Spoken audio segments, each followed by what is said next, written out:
been materialized, and it rests on undisputed facts. The next thing that she did that was a disqualifying conflict of interest was the emergency motion for protective order that she filed in the divorce.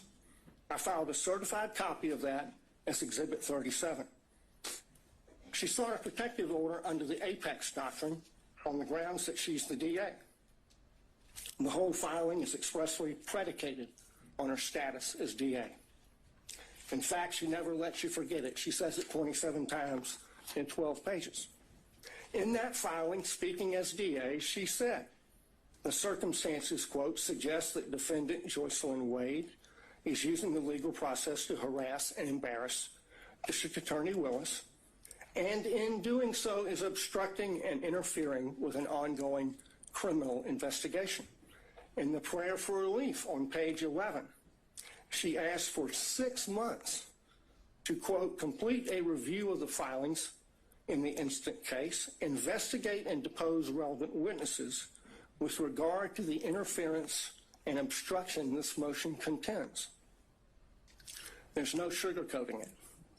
That's a clear violation of Rule of Professional Conduct 3.4H, which prohibits lawyers from making threats of criminal prosecution to gain advantage in a civil case. She abused her power.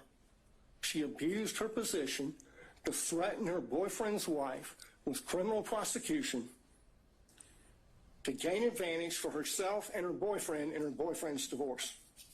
She violated her public duties not to make that kind of a threat in order to serve her private personal interests and those of Mr. Wade.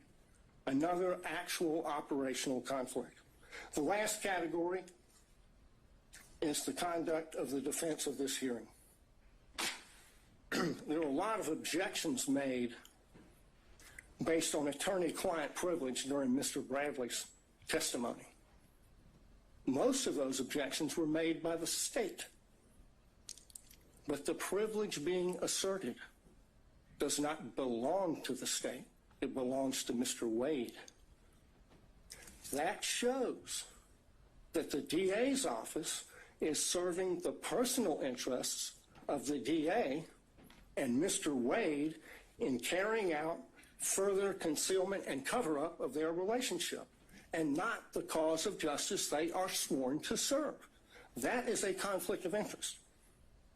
It's a continuation of the wrongful pattern of concealment and cover-up that they've engaged in since the beginning. But now they've enlisted the entire office in the enterprise.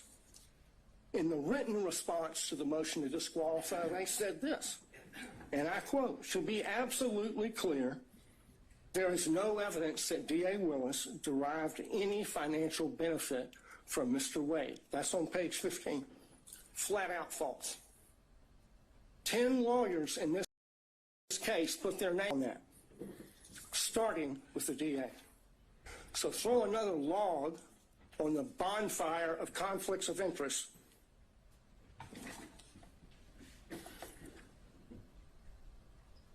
The problem here is the DA cannot distinguish between her personal interests and ambitions on the one hand and her public duties as a prosecutor on the other, and apparently neither can anyone else in their office. Of the 6 conflicts I've identified, only one is subject to a conflict in the evidence. This is a case study in what happens when you operate under a conflict of interest. It's put an irreparable stain on the case. Think of the message that would be sent if they were not disqualified. If this is tolerated, we'll get more of it. This office is a global laughingstock because of their conduct.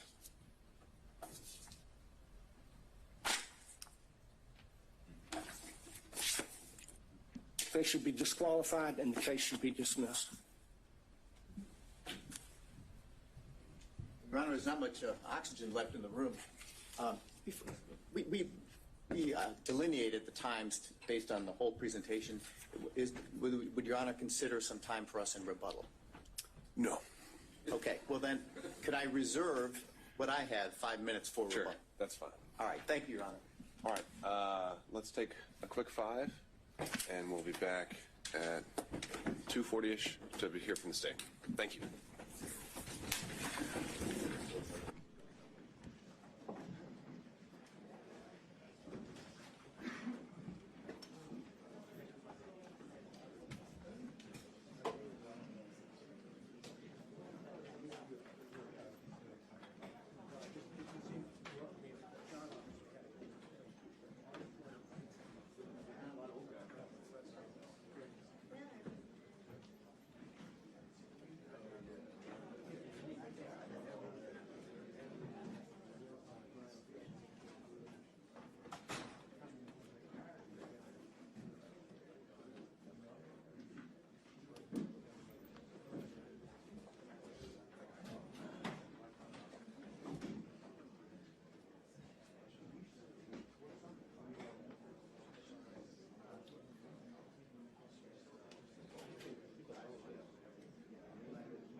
or no?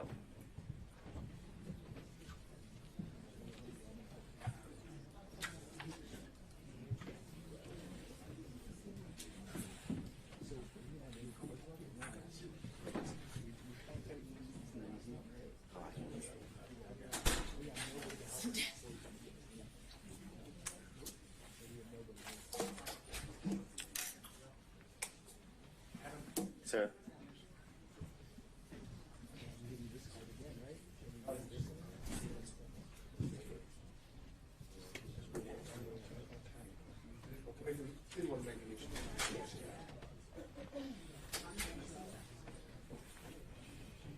Just me. Just me. Gonna be me. Please sit.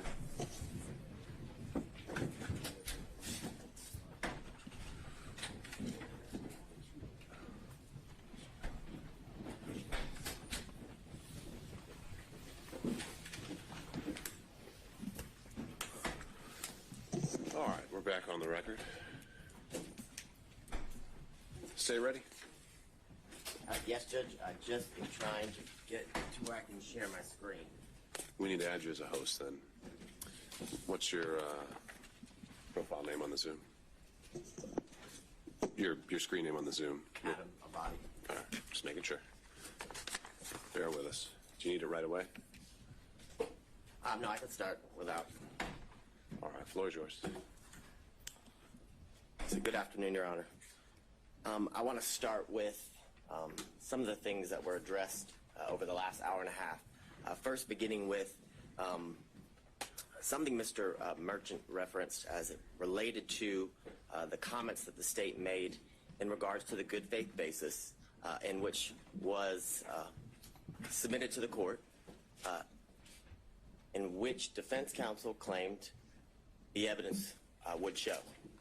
And I would strongly bring to the court's attention that the claims that were made were material misrepresentations. And what I will say to the court, and why I say that to the court, is because the representations that were made by counsel was that Miss Daisha Young, Miss Sonia Allen, Mr. Dexter Bonds, Investigator Hill, Investigator Green, Investigator Ricks, all of these people would be called, and Mr. Bradley would be able to impeach their knowledge by saying that he specifically in his presence or to him said that Miss Willis and Mr. Wade were in a romantic relationship, and that Miss Willis and Mr. Wade were cohabitating, that they all knew that. And I would submit to the court, we didn't hear from any of those individuals. Mr. Bradley impeached no one. And I say no one because he did not impeach Mr. Wade. In order to properly impeach a witness, you have to confront the witness with the specific statements. Mr. Wade, and you can look back at the YouTube of the entire hearings of the last couple days, Mr. Wade wasn't once confronted with a statement that he claimed or said, or that is claimed that he said to Mr. Bradley. The way you properly impeach somebody, you have to confront the witness. Here would be Mr. Wade, and once he makes a statement that you believe to be inconsistent, and you have a witness who can prove that inconsistency, that's when you call that witness. And when Mr. Wade was on the stand, not once was he asked, did you tell Mr. Bradley this in a confidential conversation in your conference room that was not covered under attorney-client privilege? That was not asked. The specifics of that conversation was not asked. So any testimony that Mr. Bradley testified to is impermissible. It is improper impeachment because they did not confront Mr. Wade with it. So that's where the state would begin with the comments that Mr. Merchant made about me referencing his wife as lying. I never called Ms. Merchant a liar. I never used those words. I don't know why she made the material misrepresentations. It could be because Mr. Bradley lied to her. I don't know the reason. So, but I can submit to the court that those were material misrepresentations that were made to this court on the day a few Mondays ago as everyone was arguing the motions to quash certain subpoenas. I'd also bring to the court's attention that during that motion to quash subpoenas, certain subpoenas, Ms. Yurdy's attorney appeared, Mr. Partridge, and he made very clear on that Zoom that Ms. Yurdy had absolutely no knowledge of a romantic relationship and absolutely no knowledge of cohabitation. Those were the specific references that he made. So what I would submit to the court is those are considered adoptive omissions that his client has made based on the statements he made because of the representations she made to him. So, and I know that sounds convoluted, but what I would say to the court is Ms. Yurdy told Mr. Partridge, because Mr. Partridge told the court that she had absolutely no information about a romantic relationship, and she had absolutely no information in regards to... So, but wait, are you making an argument I should make inferences based... Now, these would be attorney-client privileges, or communications then. She's communicating with Mr. Partridge about what her upcoming testimony is. That's why she's hired him, and you're telling me I should infer things based on her communications to him? Absolutely, because they're not attorney-client communications anymore when he discloses them to the court and everybody else as they watch the Zoom and attend the hearing. The difference is there was no request to go in camera. There was no request to go or to have a private conversation with you as was done with Mr. Bradley. That would have been the proper procedure. So yes, I'm asking you to infer that, 100%. I'm asking you to infer that her testimony was at best inconsistent. Because the testimony of Ms. Yurdy, when she testified, was vague, very little description. When asked in a very leading manner, is it true or do you know that Ms. Willis and Mr. Wade were in a relationship from 2019 into the time you were you were forced to resign from the district attorney's office in March of 2022? She said yes. And then further, when pressed by Mr. Sadow, he talks about why she believed they were in a relationship. And what was interesting from Ms. Yurdy's testimony, that they were pretty close friends up until she left the DA's office, that she asserted to the court that on a yearly basis, Ms. Willis said, I'm in a relationship with Mr. Wade in 2019. Oh, by the way, I want to tell you again in 2020, because we're in a new year, I'm still in a relationship with Mr. Wade. And again, in 2021, the assertion is Ms. Willis then went back to Ms. Yurdy and confirmed, hey, I just want to reconfirm me and Mr. Wade are still in a relationship. It's absurd. It's absolutely absurd. More importantly, when Mr. Sadow asked her about why she believed that they were in a romantic relationship based on her own observations, she said something. He actually asked her, did you see him kissing or hugging? She said yes, but there was no description or qualification about when it occurred, what she actually saw, was it a kiss on the cheek, things of that nature. So I would ask you to frame her testimony from that standpoint when you're addressing her credibility, as the court is going to do with each and every witness that you heard during the testimony of all the witnesses during the hearing. I'm going to see if my screen will share.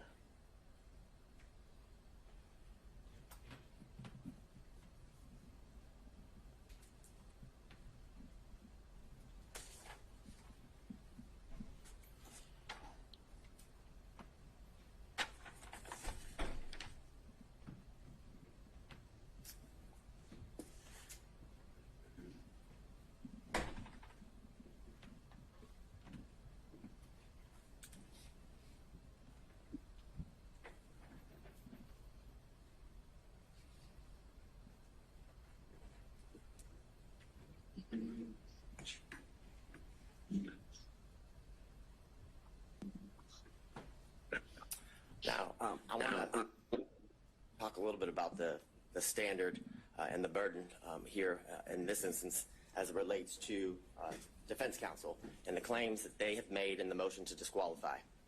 And as I was doing a whole lot of research, I came upon this law review article from Cornell scholarship reading or publication, and they made very clear that courts have been relatively reluctant to exercise their power to disqualify prosecutors for any reason. And that goes along with the standard what the state would submit to the court, is that the defense has to show an actual conflict. And in this instance, they have to show the actual conflict would be that Ms. Willis received a financial benefit or gain and did it got it based upon the outcome of the case. It doesn't make any sense. It makes absolutely no sense. And during the 3 days of the extensive testimony of all of the witnesses and the prolonged examinations of the witnesses by multiple defense counsel, they still got nowhere. We're in the same position we were in on Monday. The same assertions that were made on Monday have no answers today as we're before Your Honor.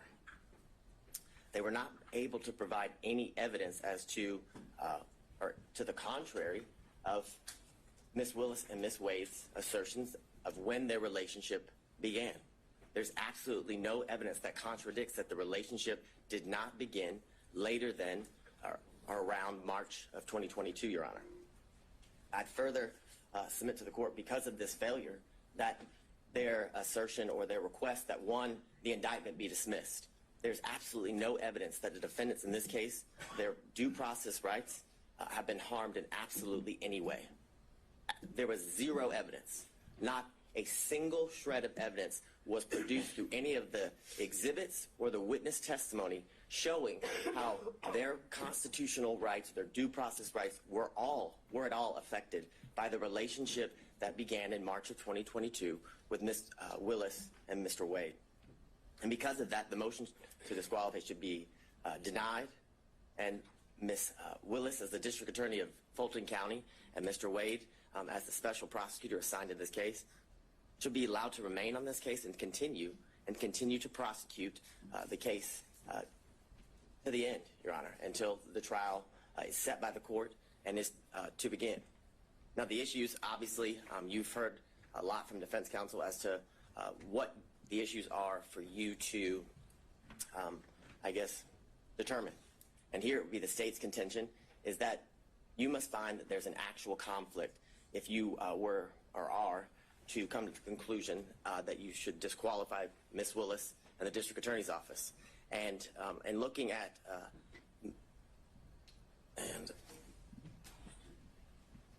what I think you're talking about, is this Ventura? It's McGlynn v. State, McGlynn v. State, 342 Georgia Appeal 170. It's a 2017 case. In that case, as it talks about the standard of proof that the defense, or the burden that the defense must show and go to show an actual conflict, is they say it's a high standard of proof, which is definitely not a preponderance of the evidence, which is a much lower burden for any party who's trying to meet that standard of preponderance. But it's clear that what the standard is that it's a high standard of proof for both when determining whether there's an actual conflict and when there's forensic misconduct that is found, Your Honor. And I want to go through some of the cases that defense counsel has referenced, as they argued here today and in their filings. And I guess the bright line standard, or the standard and the grounds for which disqualification is appropriate for Your Honor to be determining in all of the cases as it relates to disqualifying the elected district attorney, is that you either find that there's a conflict of interest or that there's been some sort of forensic misconduct. Those are, I guess, the two areas that Your Honor that is in your purview when you are looking to resolve an issue regarding disqualification. Now, in a recent case, Lee v. State, which is 224 Georgia, Lexus 31. It's a February of 2024 case here out of our appellate courts.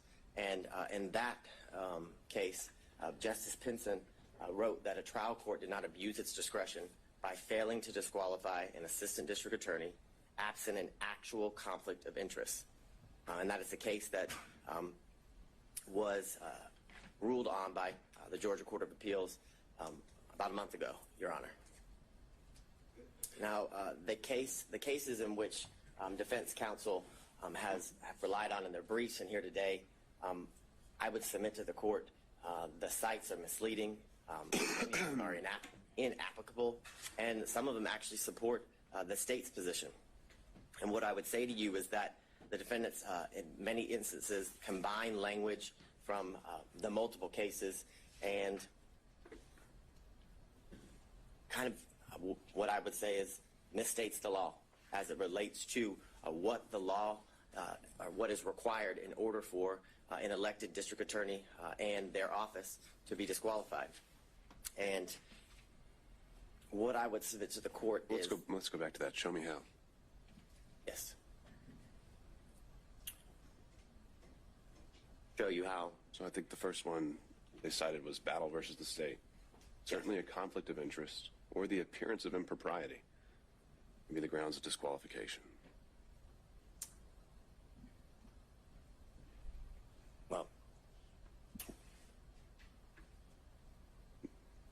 there were a number of these cases that seem to exclusively rely on the appearance of impropriety. right. Well, they acknowledge that there's some ambiguity here, that sometimes Whitworth gets cited to Ventura, and we've got this quote that comes up where it's just they only cite to an actual conflict that must be involved.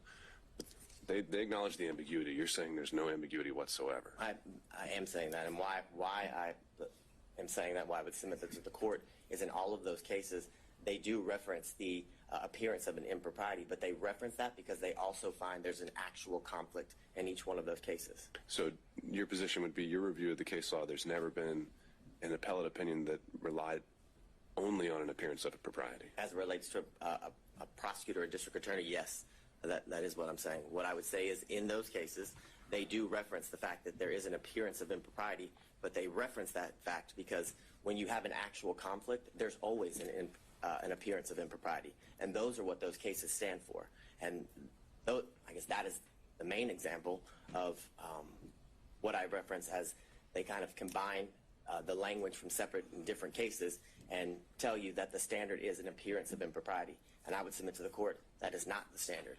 And in my first reading, like Your Honor, I did notice that the cases each reference the appearance of impropriety, but also that appearance arose from the fact that the court found an actual conflict in each one of those cases.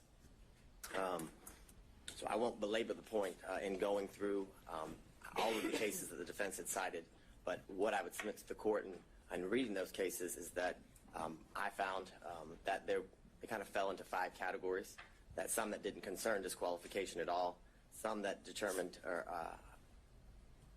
that were about, I call it divided loyalty, which is a conflict that arises from representing becoming a prosecutor and then having represented the defendant prior to becoming a prosecutor, and then whether there's an actual personal interest in the outcome, and then others talk about whether the defendant was denied a fundamentally fair trial at the conclusion and of the case after conviction.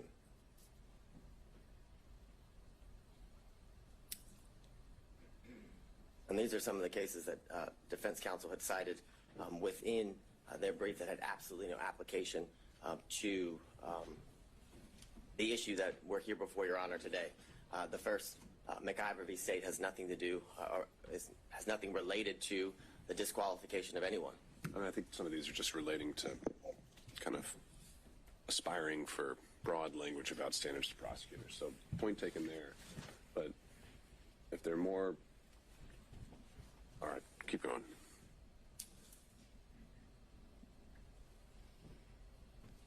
So as it relates to one of the cases that was referenced here earlier and is also referenced in some of the briefing by defense counsel is the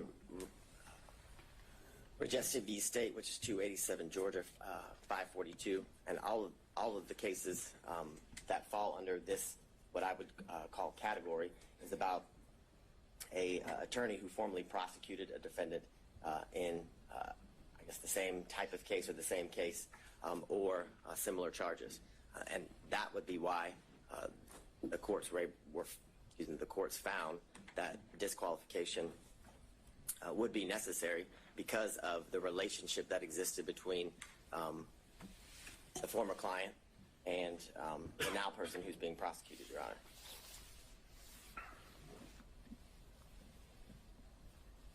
The next series of slides just goes through what has been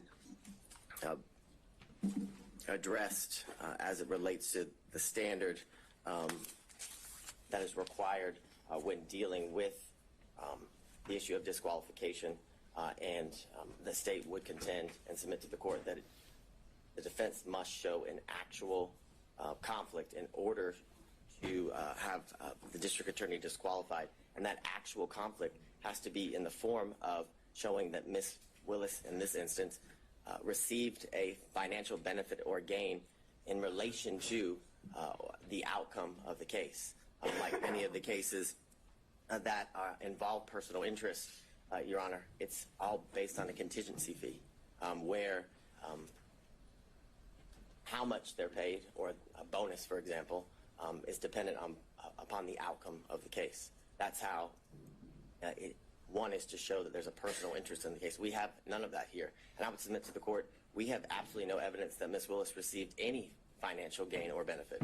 The testimony was that Ms. Willis paid all of the money back in cash as related to the trips, and if didn't pay back in cash, it was all right. Let me explore this one a little bit. Mm-hmm. So, in addition to you're saying it's only an actual conflict, are you also saying that it's only if a financial interest is affecting the final result, the outcome? That's the only one we should be worried about?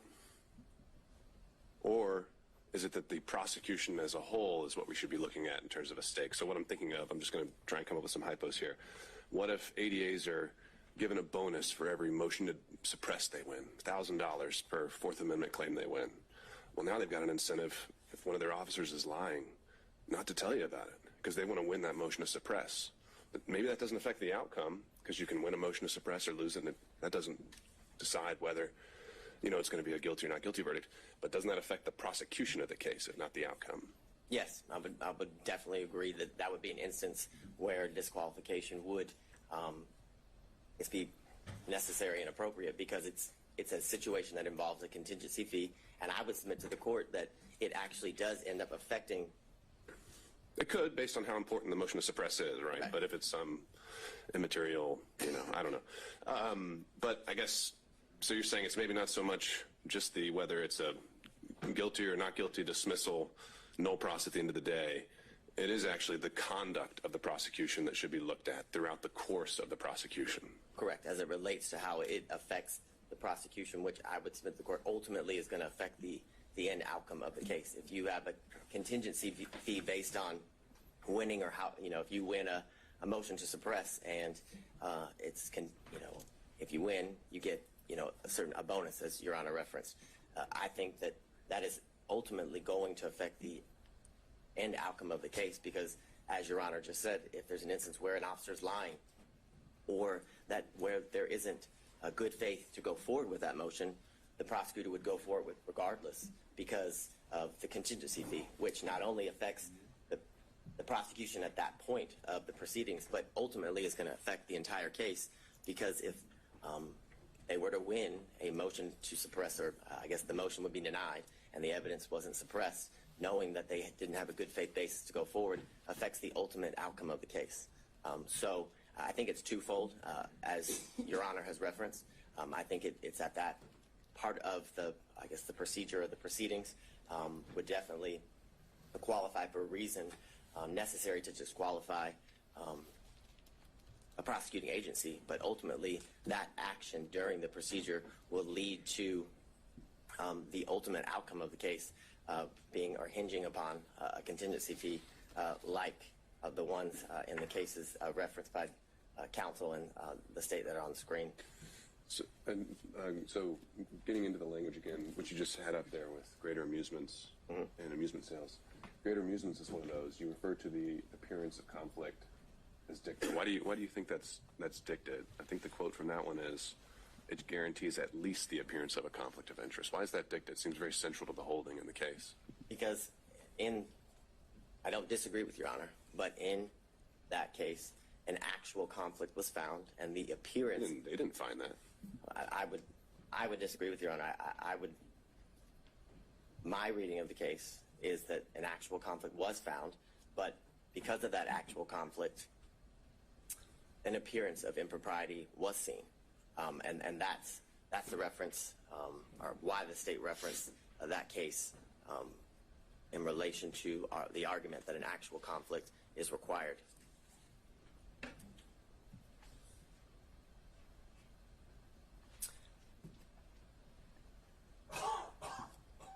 In the series of cases, Young, that was referenced by defense counsel, as well as Nichols, the state, are both instances where there's a personal interest in the case due to the situation and where at one point they were opposing parties.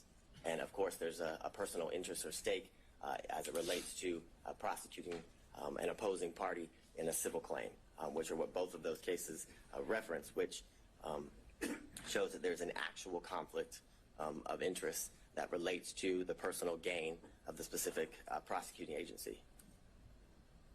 And what do you make of Nichols' reference to, it's an older case.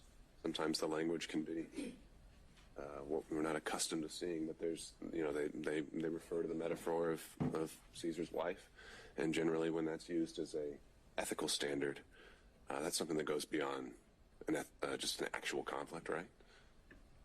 Isn't the beyond reproach getting more into appearance world?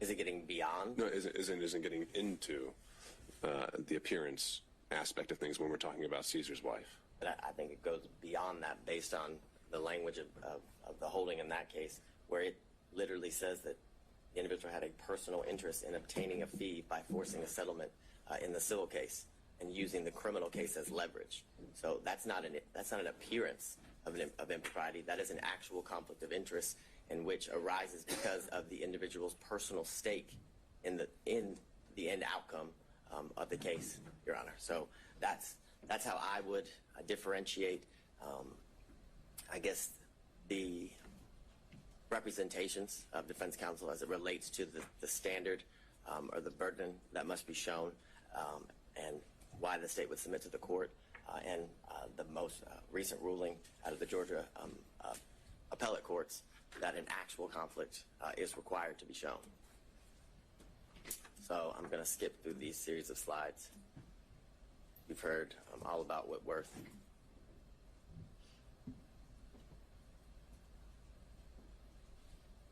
So I go back to what we referenced earlier, what's been referenced by all parties, that the grounds in which a district attorney can be disqualified is where a conflict of interest is found, and where there's forensic misconduct that is found. Those are the two grounds that are to be, I guess, are within the purview of the court as it relates to the issues here.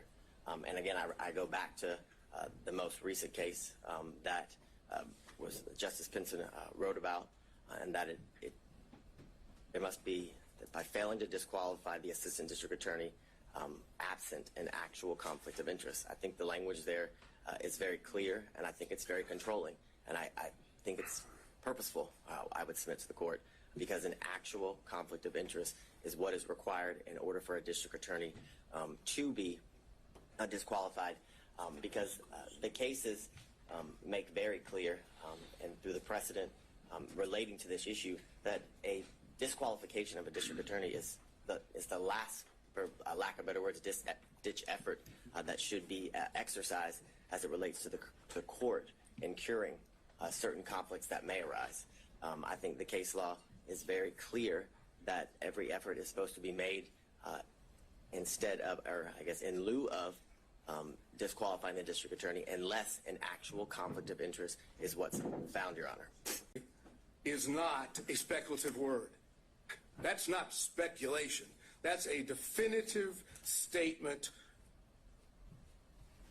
And Bradley then unprompted as this. And unprompted is important. It started when she left the DA's office and was a judge in South Fulton. It goes on, Ms. Merchant says, or she liked it started when she left the DA's office with the appropriate emoji or whatever one would call it to say it was liked. And then Mr. Bradley said they met at the municipal court CLE conference. Again, unprompted. He's now definitively telling Ms. Merchant when this relationship started. Ms. Merchant says, that's what I figured when he was married. And then Ms. Merchant says, and we're now talking about a couple hours later, she texts and says, upon information and relief, Willis and Wade met while both were serving as magistrate judges and began a romantic relationship at that time. And Mr. Bradley responds, no, municipal court. Thank you.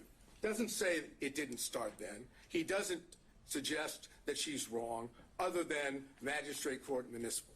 Now we have that, and it's in evidence. And what does Bradley do? He knows that he's put himself in a position that if he testifies truthfully on the witness stand, Your Honor is in a position to be able to find, if you choose to, that both Willis and Wade lied. So what does Bradley do? Look, you were an assistant U.S. attorney. You know how this works when you have witnesses in this situation. Mr. Bradley did everything he could possibly do to evade answering questions. No recollection, couldn't remember, it was speculation. Anything he could possibly say that would cause, Your Honor, not to believe that Bradley knew when this relationship started. I suggest they were clear-cut lies, and the truth is in Defense Exhibit 26. And so if we take that view, that he thoroughly impeached himself, that he did not give truthful conduct, what's left standing? Generally, you would see someone who's impeached, perhaps we have some kind of core that you could point back to and say, that's the time he was telling the truth. In these text messages, is it ever definitively shown how he knew this and that he actually did know it, other than just a assertion outright? Absolutely. Usually, if a state has a witness that goes sideways, they've got him locked in. They've sat down with a detective and got a full statement. We don't have that here. But what you have is a text message, which is a prior statement of Bradley that he did on his own, that was not given to him by someone else. The only thing that the court has just noted is, how do we know he wasn't speculating? Because you don't have to accept the fact that he wasn't speculating. The cases that I provided, I think by email yesterday, the first dealing with that, you can disbelieve that testimony and draw a negative inference. That's the Ferguson case. On Lee, the other case, you can simply take the prior inconsistent statement as substantive evidence. It has the same value. And that's what I'm asking you to do, to take what was the unprompted statement in Defense Exhibit 26 of Bradley and take that on its face value, that is an indication that Bradley in fact knew and had said he did. If you accept that, you have to have concerns about the truthfulness of Willis and Wade on the timing issue. And I don't know if this is something maybe one of your co-counsel were going to address as well. We heard about kind of the law that applies, how we're outside kind of the orbit of the core of cases we're used to dealing with here, where it deals with side switching or where someone is in the relationship, the client relationship. The proposition you're putting forward now is that if a representative of the state, the lead prosecutor, the district attorney themselves, says something that's untruthful on the record, that is something that immediately has to be proactively policed by the trial court. Is basically what I'm getting at is, where in the law do we find the remedy to an untruthful statement? Generally, we send you down the street to the bar, right? And that's why I gave you the cases of Registe and Edwards yesterday. While those aren't prosecutorial cases or dealing with prosecutors, they deal with counsel. And in both those cases, the trial judge found ethical violations on the part of defense counsel, or potential ethical violations.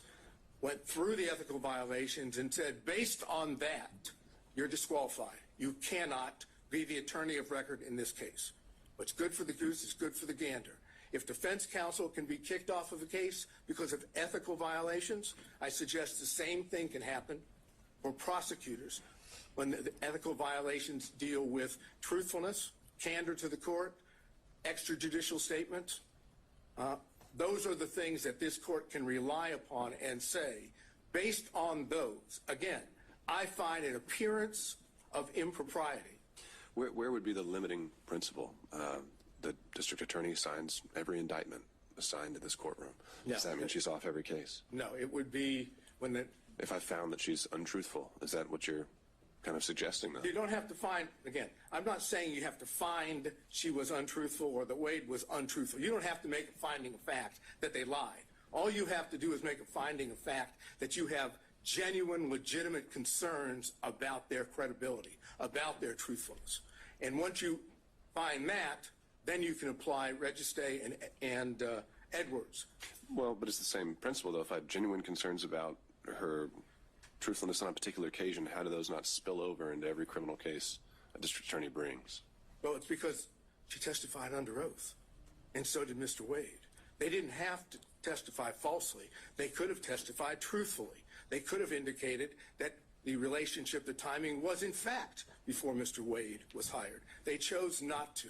And in that sense, that dishonesty, that constitutes a violation of their ethical responsibilities. This is not signing an indictment. This is not filing a pleading in which both sides have their own positions. This is a requirement that every witness has to tell the truth under oath. And if they don't tell the truth under oath, or there's a significant concern about their credibility, then they're violating their ethical rules. And as anyone will tell you, as Your Honor already knew from when you were a prosecutor, prosecutors are held to a higher standard. They're the ones that are supposed to be seeking justice. They don't have a particular, they're supposed to be disinterested. When you have the lead prosecutor and the DA giving what I suggest to you is untruthful testimony based on what Yerti has said, based on what Bradley said in his text, based on the whole way it was presented to you. Bradley didn't want to testify. He first came up with his attorney-client privilege thing on that. And Your Honor was, fortunately, went into that. And then when Bradley knew he had to testify about it, you saw what happened. You can draw the inference, as I've suggested on Bradley, that what he said in the text message, Defense Exhibit 26, is true. The relationship, in fact, started prior to November 1st of 2021. That Yerti says that. And now, without getting into any detail, the cell phone records. The cell phone records show that during that period of time from, let's say, April 1 of 2021 to November 30th of 2021, that there was a considerable number, 35 or more occasions where it appeared that, based on the records, that Mr. Wade was down in the area where Miss Willis was staying in Yerti's apartment. But more important is there are two occasions, and the state has not challenged those. There are two occasions where the records reflect that it appears Mr. Wade spent the night at that apartment. The state may say, we don't accept that, but they didn't challenge it. And even when they brought forth what they brought forth today, Supplemental 2 and 3, they didn't challenge it again. So what does that suggest? That's corroborating evidence of what Yerti had said, of what Bradley said in his text message. It's also impeachment evidence as to what Wade and Willis said about how many times. Is that a significant, in terms of just the times? Didn't Mr. Wade testify that he was there at least 10 times during that time frame? You've now found 35. Well, minimum of 35. Okay. But never overnight. He said he never spent overnight. Put that to the side, though, just in terms of the fact that he did say he'd been over there, that he'd visited the place, and I would presume he wasn't obviously keeping a very good accounting of it, but that wasn't something that was entirely denied. If you're asking me, do we win on the point that he said more than 10 or around 10 and we say 35, do we win on that point? Sure. No. Okay. It's not determined. The overnight rate might raise some more concerns. Understood. Yeah, it does. And that's the reason why we highlighted it in the affidavit of Mr. Middlestadt, because that is suggestive that they were not being honest to the court. So then, how much time have I used? Have I? I'm letting them use the hook. So, suggestive. Again, raising issues. I'm wondering about burden. Is it we're dealing with a preponderance standard? We are dealing with a preponderance standard, and it's our burden. Yeah. No question about that. So does suggestive get us there? No, but it is corroborating evidence that we did put up. And that's what the purpose of the cell phone records. They corroborate what Yerty says. They corroborate what Bradley said in Defense Exhibit 26. And they impeach, to that extent, Wade and Willis's testimony. So if you find by a preponderance of the evidence, so I can finish this up, if you find by a preponderance of the evidence that what I call subset of forensic misconduct, ethical violations, has been shown, and that there is a significant and legitimate concern about the truthfulness of Wade and Willis, they're disqualified. Now, obviously, factual findings are yours, but the law allows you to do that. You don't have to do it through an actual conflict. That's the other side of the equation. And that's what I've argued, and I think that's what Mr. Gibbons can argue. Before I let you go, though, this is an interesting classification. You're saying forensic conduct isn't just commenting publicly about the case indicating guilt. You're saying forensic conduct is just anything a district attorney says falls into that box? No, I'm saying that improper. That forensic misconduct as a subset of that would include violations, ethical violations, which impact the ability of the defendants to get a fair trial, as well as impact the court's ability to have faith that the prosecutors, these two prosecutors, are acting in good faith in their own conduct. Same idea dealing with, as I said, defense counsel in the two cases I mentioned. Ethical violations can give rise to disqualification, and I suggest we have that here. All right. Thank you, Mr. Sato. Thank you. Where's the shot clock when you need it? Right there. Your Honor, I want to address very directly here. What we have is a systematic, continuous pattern, a calculated plan, evidencing a design to prejudice the defendants in this case, in the minds of the jurors. This is what we have seen. This isn't the problem that the district attorney has. It's not that the district attorney had some sort of brief off-the-cuff statement in an interaction with a reporter like in Williams. That's not what we have here. We have someone who sat down, wrote out her speech, wrote out her plan, who sat down for whether it's 2, 3, or 6 times with the editors of Find Me the Votes and told and got her message out about this case before it was supposed to be tried in this courtroom. And so that is the problem that we have. We have a pattern of forensic misconduct on behalf of Ms. Willis. So, I mean, we have a pattern of public statements being made. I take it you or your team has dived in and read the book. I know she was asked about specific portions in it. The only case that I can find actually talking about when someone crosses the line on public comments is that Williams case. And it talks about there has to be an implication of saying the defendant, a particular defendant, is guilty. And it even denied it, right? So have you found any case in Georgia where they actually said that a prosecutor had gone too far in their public comments? Does one exist? Well, number one, thank goodness it doesn't happen often. Sadly, it's already happened here. Now, in Williams, the prosecutor had one response to an inquiry the court found it was improper but did not have this pattern.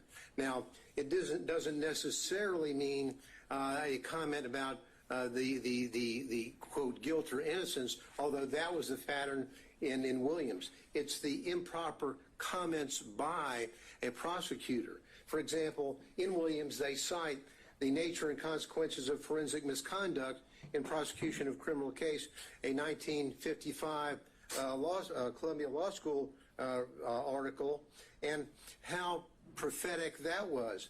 When Williams cites that case in that law school article, they talk about an awful lot more than simply the comments about specific guilt or references to guilt. What you have here, Your Honor, is a comment, and we can't look at it doesn't apply only if a prosecutor said, I think the defendant is guilty in my mind. No, it's more pernicious than that. What we have here is someone who sat down and drew up a plan for two reasons.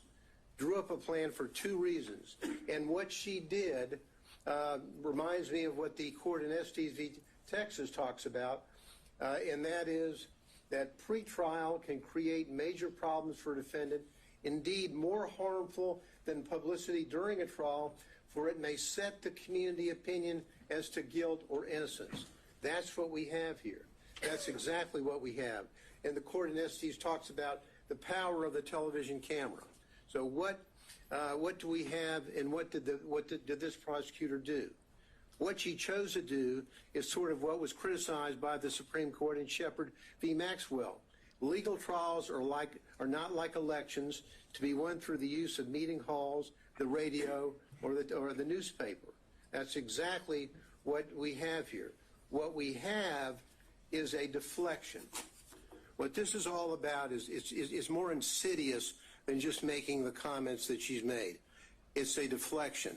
What she chose to do was to say, okay, I have done my best to hide the relationship with Nathan Wade. And Nathan Wade has done his very best by filing false documents in his divorce case to hide his relationship with Miss Willis.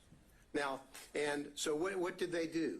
Well, when Miss Merchant filed the motion to disqualify, now the game plan has to change. The game plan I call the deflection begins to take place. The deflection is when the district attorney sat down and wrote out. I'm sure the court has. When you look at that video, it's in evidence of her speech at church. She has written out everything, and she's reading from it. She chooses to deflect. The court asked earlier, wasn't she really responding to the motion that had been filed against her? Would that she had. Because if she had, she would have looked the members of that church in the face and say, there's been an allegation that I had a romantic relationship with Mr. Wade, and ladies and gentlemen of this congregation, it's true. She didn't do that. She chose to deflect and to do two things that are reprehensible for any lawyer, but particularly for a prosecutor. She chose to pull out the race card and the God card. That's what she did. And she wrote it out. She went on to deflect away from the allegations in the Wade motion, and she said, she's saying, why, in her talk, public discussion with God, why are they only attacking one, in reference to Mr. Wade? And then she goes on to say, God, isn't it them playing the race card when they only question one? Now, if she had been truthful with that congregation, truthful with the community, she would have said, I had a relationship with him. Good, bad, forgive me, whatever. That's what she should have said. But she chose to deflect and say, them, the reference to them and the others and they. It's obviously a reference to the motion filed by Ms. Merchant. They choose to go after the black man. And she then goes on, again, deflecting away and deflecting to what I call the third rail in American society, choosing somebody on the other side of being a racist. So-and-so is a racist. They're racist. She was the one playing the race card in a way to try to deflect from her own conduct. She goes on to say in discussions with the Lord, God, is it that some will never see a black man as qualified no matter his achievements? Again, the deflection. What is she saying? The listener is not necessarily in that audience in that church. The listener is at Fulton County. The potential jurors who will come into a courtroom and say whether or not they can fairly judge the evidence or judge the defense in this case. She chose to inject race into the minds of the listeners and virtually everybody in this community and literally everybody in this country has reviewed and analyzed her speech that she made in a premeditated way. And in bringing in not only the race card, but also in bringing in the religious matter, this is exactly what Hammonds v. State in our Supreme Court talks about condemning as an inflammatory appeal to the jurors' private religious beliefs. Why would she do that? To deflect. But now, not only is she deflecting, but she is then going forward and, in a way, telling the community, telling the congregation that God is on her side, not on the side of these people. God, she said, and when she's talking, and she's saying, God, pray for their souls. I, meaning God, qualified you. I qualified your imperfect, flawed self. I see you in every hour. Do my work. As though she's telling the folks in her very, very, very implicit way, injecting into the minds of the jurors, God wants me to win this case. God wants me to prosecute this case. And why is he going, and why are these others going after the black man? Well, the answer is very simple. As we said in our brief, we didn't mention Miss Cross, the white female, or Mr. Floyd, the white male, because there was absolutely no evidence, and is no evidence, of a personal romantic relationship with them in which she obtained these benefits. That's the reason why we did not do that. So she goes forward with her with the deflections. That's exactly what she does when she goes forward, and she talks about a planned interviews time and time again with authors of a book, Find Me the Votes, where she's talking about a case that's going to be tried in this courtroom. It's reprehensible. So in that specific, instance, setting aside the fact that she was willing to go on the record before a case had even reached the jury, what specific statements from that book do you contend cross the line? Well, for example, she's saying, she goes on to talk about all the calls that she gets from people calling her racial terms. And all the calls are racist. What she's trying to do, and I think there's a reference in there to MAGA people, whatever. In that, what she's really saying is that those people calling me up and making those claims or those horrible racial slurs to me are really people on their side of the fence. That's what she's doing. And there's no reason, Your Honor, ever for a prosecutor to sit down and go forward with this kind of interview. She did it in Find the Votes. But then what really happened here is this hiding of the relationship. Because in hiding the relationship, they have done such a good job. Mr. Wade filed false documents in his divorce case. When on May the 23rd, May of 2023, talking about, have you ever had sexual relations with a person during the course of the marriage or including the period of separation? He's still married. He doesn't have a divorce decree, but his answer is none. Then he's asked whether or not on any occasions he's entertained or been entertained by someone, a woman, a member of the opposite sex, in this case a woman, from the date of the marriage to the present, talking about place and time and all that. What is the answer? None. Why does he do that? He does that because he doesn't want to tell about the relationship that he has with Miss Willis and the benefits that he has gotten and that he gave to her. That's exact. And what these answers are absolutely reprehensible. That a member of the State Bar of Georgia would file these answers that are inaccurate. What does Miss Wade do? Miss Willis do?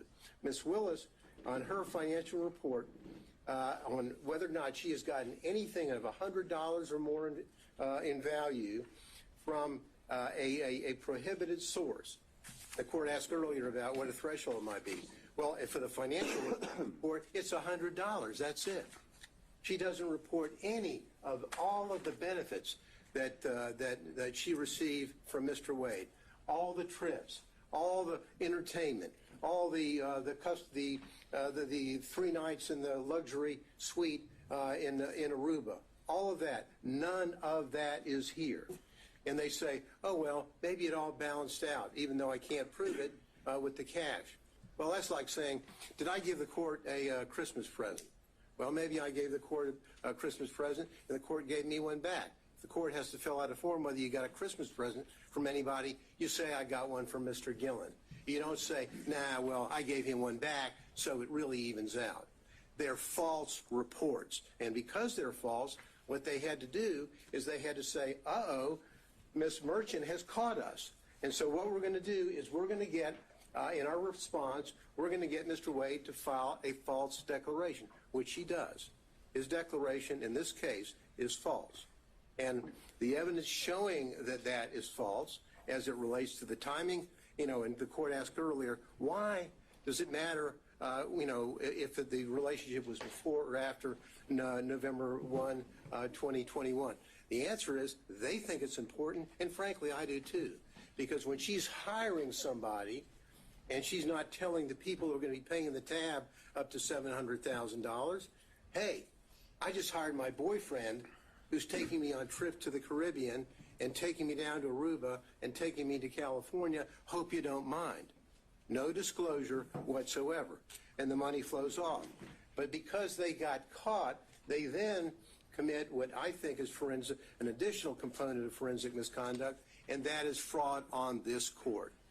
When they filed that affidavit, and now it's been proven, I think, beyond virtually any doubt that the relationship occurred prior to November 1, 2021, and the benefits that were there.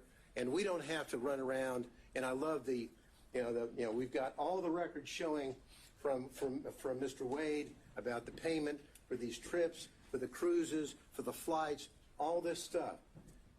What's the only way is they sat around and met together before they testified and came up with their story. What's the only way that they can save themselves? Pay no attention to the records. Pay no attention to the airlines and to the flights and vacations and the cruises. I paid him back in cash. Show us your receipts. Where did you take cash out of the bank? Ever? Oh, I don't have any. Well, show us the deposits that he had. Well, never. We don't have any. What we have here is a fraud on this court, which has been shown, I think, overwhelmingly by the evidence and overwhelmingly through not only the testimony of Yurdi, the testimony of the emails and the text from Mr. Bradley to Ms. Merchant, as well as all the documents that they had no answer to other than the just trust me, I gave him money, it evaporated, I don't know where it came from, and he doesn't know what he did with it. Just please trust us and believe us because it's our only way out of the trap that they set for themselves. These people, sadly, and I hate to say I was as the court knows, I was a prosecutor for about 3.5 million years, it seems, in the federal building, and I was an assistant DA beforehand. Prosecutors don't act like this. Lawyers don't act like this. These people, Your Honor, is a systematic misconduct, and they need to go. Thank you.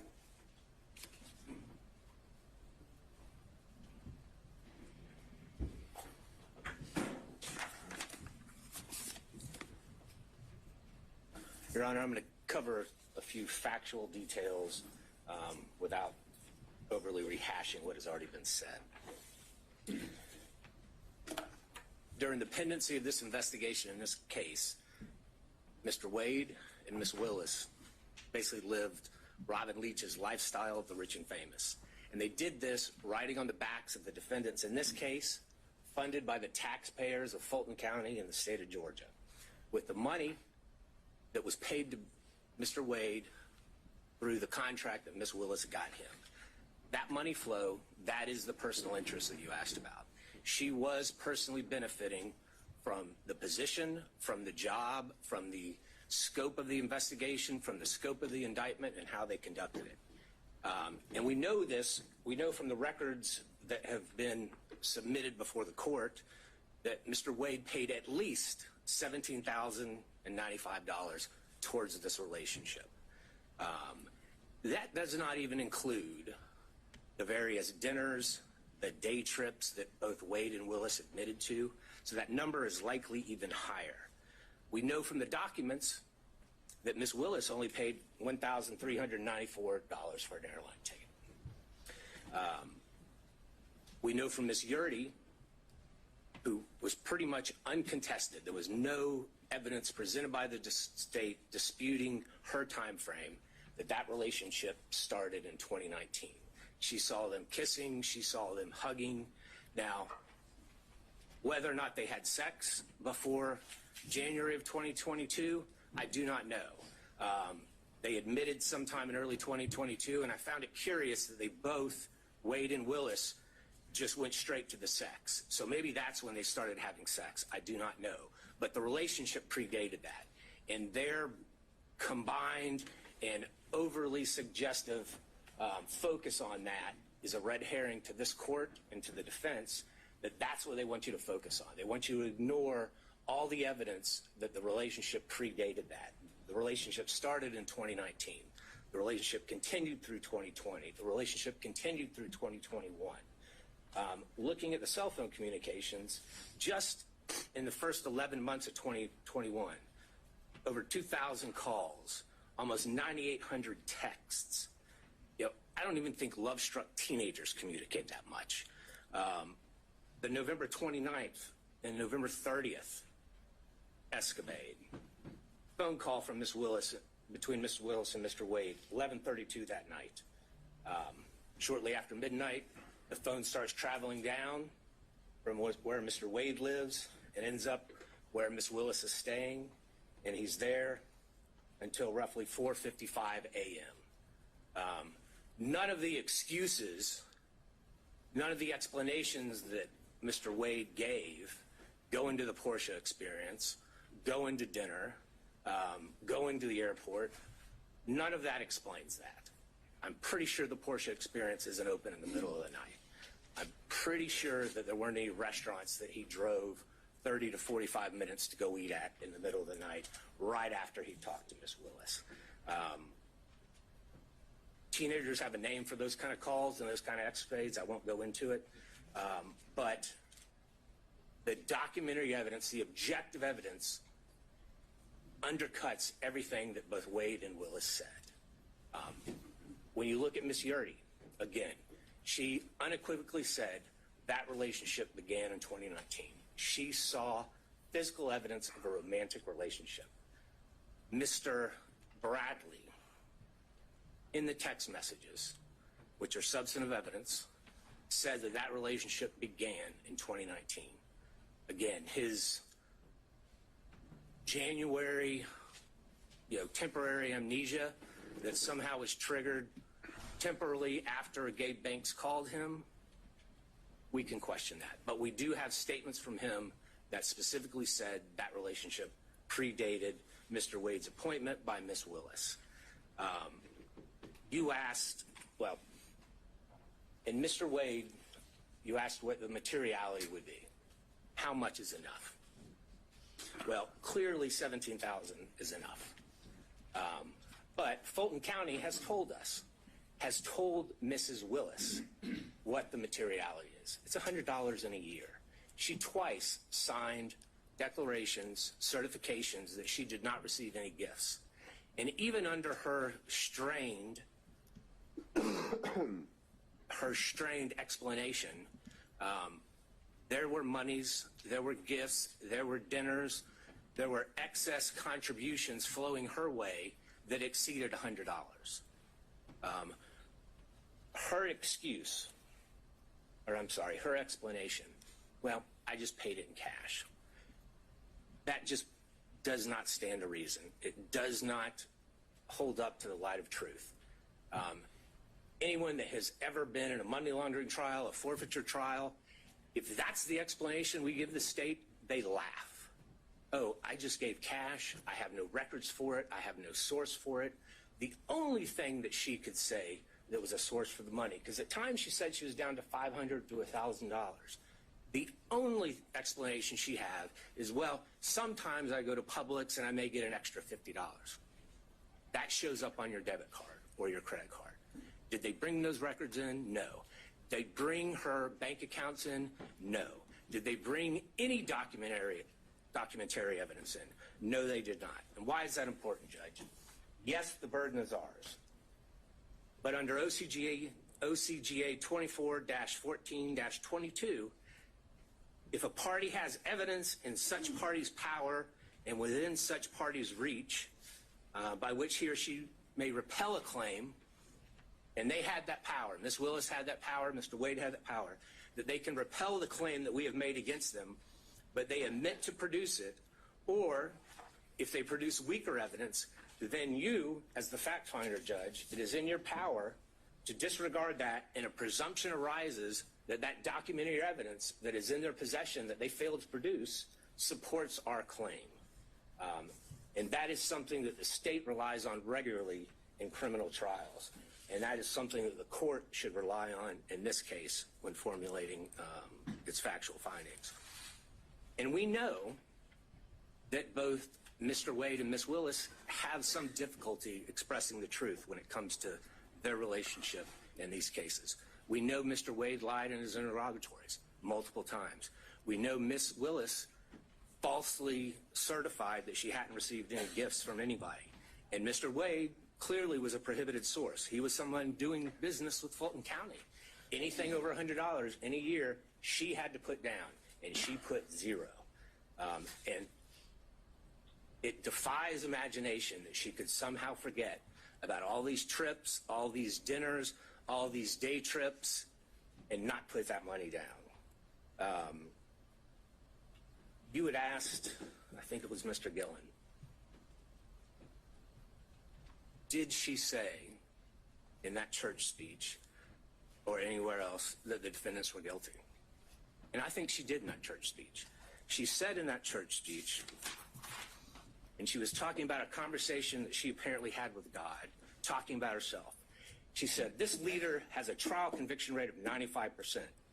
She said, the trial team this leader put together has a conviction rate of 95%. I do not see how anyone, and I think that was purposefully intended by Ms. Willis, I do not see how anyone can listen to those two statements and not take that Ms. Willis is telling everyone in that church and everyone that's going to hear that in the media afterwards that these defendants are guilty. That is what she was saying. She is a prosecutor. She's familiar with the U.S. v. Berger. Every single attorney that's ever been a prosecutor is familiar with the dictates of that U.S. Supreme Court case. That is a foul blow. That is improper, and she violated pretty much every tenet a prosecutor must abide by to seek truth and justice in a particular case. So, Judge, when you're looking at this, the uncontroverted evidence shows that they had a relationship prior. The uncontroverted evidence shows that Mr. Wade lavishly spent on Ms. Willis. The uncontroverted evidence shows that the money that he was spending on Ms. Willis came from this contract that he had. And I'm not just talking about the contract as a special prosecutor, but there's also those other questionable contracts that no matter whom his partner seemed to be, they also got. There is a direct financial benefit that Ms. Willis received from this. And Judge, looking back at what Judge McBurney said, if merely hosting a fundraiser for a political opponent of a putative defendant creates not only the appearance but an actual conflict, then what Ms. Willis has done since then in this case creates an actual conflict. But again, as prior counsel has stated, we only need to show the appearance of a conflict. And we have done that by a preponderance of the evidence. In fact, I believe we've shown an actual conflict. But nonetheless, the result should be that Ms. Willis and her office should be disqualified from this case. We still have a few more minutes. I think Mr. Cromwell may have something to say. Thank you, Your Honor. Thank you.